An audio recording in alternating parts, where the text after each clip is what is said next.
আজি প্ৰথম কুৱেশ্যনটো হ'ল এটা সংখ্যা 5 গুণৰ পৰা 6 বিয়োগ কৰা হ'ল। বিয়োগফলটো যদি সংখ্যাটো দুগুণতকৈ 9 বেছি থাকে সংখ্যাটো কিমান? আৰু এনেকুৱা ধৰণৰ কুৱেশ্যন সাধাৰণতে অহা দেখা যায়, গতিকে আপোনালোকে কোনো ধৰণৰ স্কিপ নকৰি চাই থাকক। কি আছে চাওক, প্ৰথমতে কি কৈছে 5 গুণতকৈ, এতিয়া কিমান গুণ কৈছে 5 গুণ, সেইকাৰণে আমি কি লিখিম 5x লিখিম। xটো আমি ধৰি লৈছো, কিমান বিয়োগ কৰিব লাগে 6 বিয়োগ কৰিব লাগে, -6 ইকুৱেল সমান হয়, কাৰ সমান হয়, যদি সেই সংখ্যাটো দুগুণ কৰা হয় তেতিয়াহ'লে কিমান হ'ব, টুৱাইচ x হ'ব। তাৰ লগত 9 বেছি, 9 বেছি মানে কি যোগ কৰা।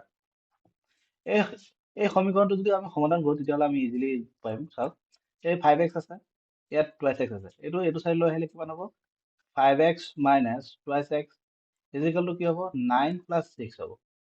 এইটো কি হ'ব, এইটো চাইডে যাবগৈ।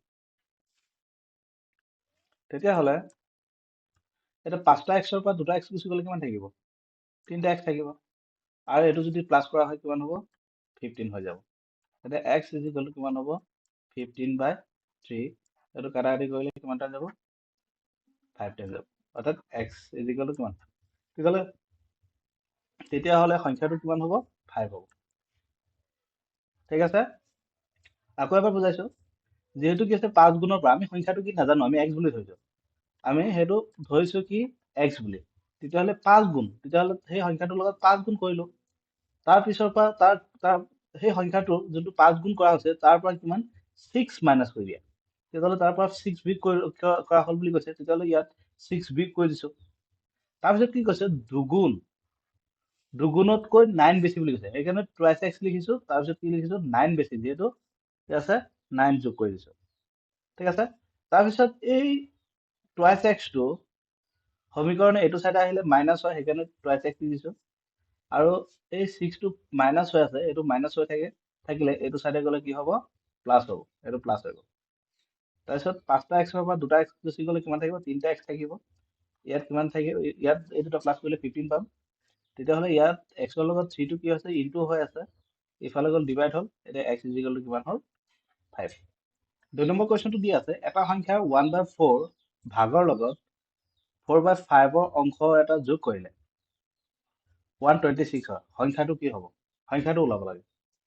তেতিয়াহ'লে আমি সংখ্যাটো নাজানো যদি আমি x বুলি ধৰিম, তেতিয়া কি হৈছে, এই দুটাৰ লগত যদি যোগ কৰা হয় সেই সংখ্যাটো, তেতিয়াহ'লে কিমান পোৱা যায়, 126 পোৱা যায়।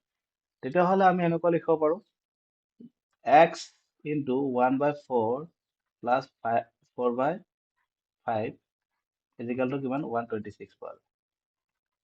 আমি এই সংখ্যাটো নাজানো, গতিকে x বুলি ধৰিছো।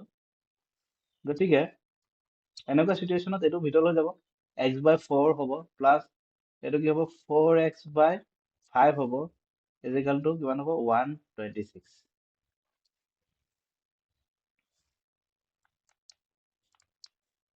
তেনে ক্ষেত্ৰত আমি এইটো এছএম ল'লে কিমান হ'ব, চাওক এছএম সকলোৱে জানো লসাগু 20 হ'ব, এইটো কি হ'ব 5x প্লাছ এইটো চাইডে গ'লে কিমান হ'ব, 16x হ'ব, ইজিকেল টু 126।